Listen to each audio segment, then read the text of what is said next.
These three principles from Jim Simons will allow you to avoid costly mistakes and build better strategies right after watching this video.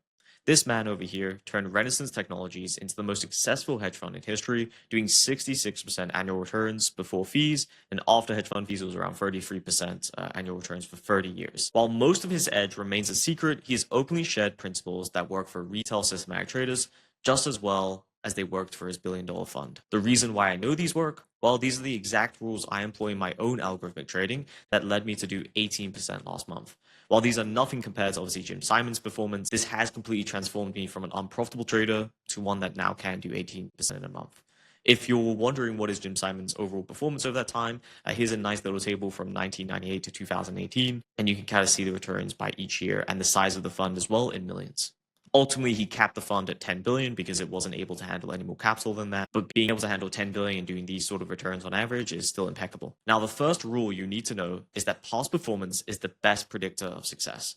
Most traders completely ignore this. They trade based on gut feelings, recent price action, and what worked last week. But Jim Simons did the opposite. Renaissance tested everything against decades of historical data and was one of the first funds to actually use data in this capacity. And he even sent some of his employees to go down to the New York Stock Exchange and collect some of this data by hand before there was APIs and everything like this for data. Now, how do you actually apply this? Well, before deploying any strategy, you want to backtest it over at least 5 years of data, or as many samples as possible, really. Ideally, this will include multiple market cycles, so bull markets, bear markets, sideways chop, etc. If your strategy only has 18 trades over 2 years, that's not really enough data. You need to keep testing or move on. The reason for this is because the law of large numbers. The more samples you get, the closer you get to the actual expected mean or the expected value of that particular strategy you're trying to test. Simply put, more historical samples equals more confidence your edge is real and not just luck over, 18 trades. Stop trading based on your last 10 trades and start trusting tens or years of data with your actual execution. One common question I get about this, and sort of like a practical question, is what happens if you don't actually have that much data for a particular market, for example? This is one of the core problems really in trading. There's a lot of way more complicated ways of trying to simulate data, so create fake data that has the characteristics of real price data, but that can be quite difficult to do. Apart from that, at least in my opinion, I just try and focus on strategies that I can prove over a large enough sample size do seem to hold some sort of edge. So if a strategy, for example, only has 18 trades, I'm most likely going to move on unless there's some other way I can get some data. Now, rule number 2 is we don't override the models. This is the hardest rule to follow. When your strategy hits a drawdown, when you're down 15% and every losing trade feels personal, it can be really easy to override your strategy.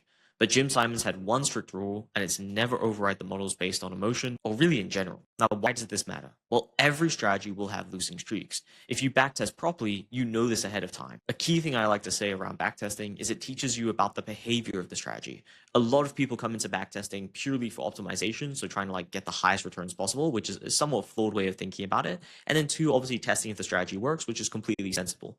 But another key thing it tells you is what is its risk profile like? How long is the average drawdown? What is the max drawdown that it's historically had? What is your anticipated sort of equity curve going to look like? Is it going to be a lot of small losses and then big jumps on, 1 10-hour winner, etc. And the reason why this is also important is the traders who make money stick to the systems during drawdowns. The amount of traders I've spoken to where they have quite a solid, simple, nice strategy, but it doesn't meet their, dream outcome of that it's going to never have a drawdown, it's going to, be winning every single week, it's going to be doing 100% every year, is an insane amount. I think a lot of trading, because of whatever, I think what everyone kind of gets into trading for, right, is making as much money as possible. Everyone has very high expectations for what they think their performance is going to be able to be. But most likely, you're going to be running something that's sort of a risk premium or a trend following model or a mean reversion model. It can still perform quite well, but you're going to have periods where maybe a month, maybe even 2 months, you're not going to make any money. And that can be very difficult to mentally handle. And often the ones that do blow up are the ones that turn off strategies at the worst possible time, or the ones that just completely pivot, from strategy to strategy, trying to find that kind of holy grail strategy that they think is going to be the one that actually makes them fully profitable. My best tip I can give for this rule is try and automate as much as possible. I automate pretty much all my strategies, and that has helped me a ton because I can step back from the stress of, watching a P&L on the day, trying to execute a trade every single day, all those sort of things. And I can more look at it as a large lens view where I can see the portfolio of strategies and just how they perform on month, quarter to quarter, etc. Now, rule number 3 is the system is always leaking and we have to keep adding water. Even Renaissance, they've had an army of PhDs, they had some of the smartest people, they had massive computing power, they all know their edges decay. Markets evolve, strategies stop working, competition adapts. The key thing he always emphasized was you have to keep on researching. And this is kind of across the board with a lot of funds. Like Ken Griffin said, trading is the way to monetize your research. And this is quite similar in this sense, where you have to keep on researching. The mistake most traders make is they maybe find one profitable strategy and they stop researching altogether. They think that's their one strategy now that's going to make them profitable forever, and they're just going to keep on, trading that particular one. Whether it be 1 month later, 6 months later, 2 years later, etc., that edge does normally fade at some point, and you're going to be starting again from scratch. So how do you apply this?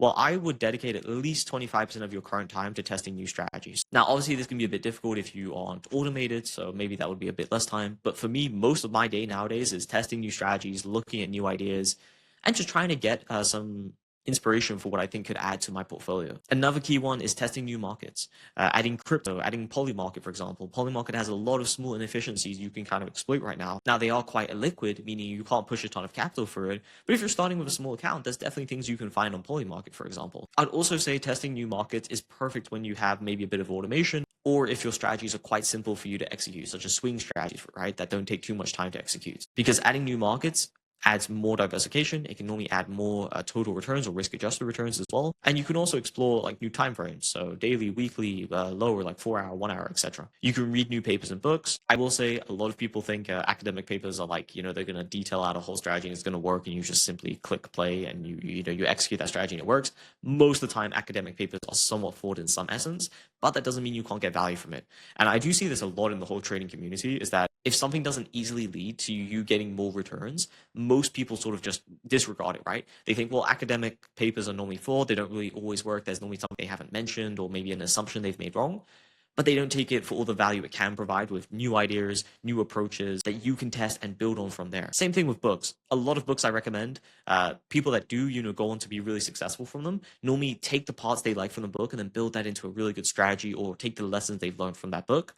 A lot of people that find those books not useful is they kind of go into the book expecting it to give you a strategy, and you're just going to execute that strategy, and now you're, a millionaire in the next month. Lastly, probably the most important as well, is adapting ideas from other successful traders. Try and keep a pulse on what other traders are doing well at this current time, and see what they are sort of trading, or what they sort of hint at trading, for example. There's been a lot of people on Twitter showing very good P&Ls around Polymarket, and that's because, Polymarket at the moment is a newer market. Prediction markets are overall newer, and they're becoming a bit more liquid, which means you can do more strategies here and there. Ultimately, all of this is for that the strategies you develop during the good times save you during the bad times, both in drawdown sense, as that you get a bit better risk-adjusted returns because you're running more strategies in a portfolio, but also in the sense that if a strategy stops working, your trading career isn't like completely halted. You can still have other strategies you can run. Now, as a TLDR, Jim Simon's principles aren't complex, but they are a bit hard to follow. You want to trust historical data over gut feelings. You want to backtest everything religiously. You never want to override your models, especially once you've built them and they look sound. You want to stick to the system during your drawdowns. And lastly, constantly research new strategy ideas.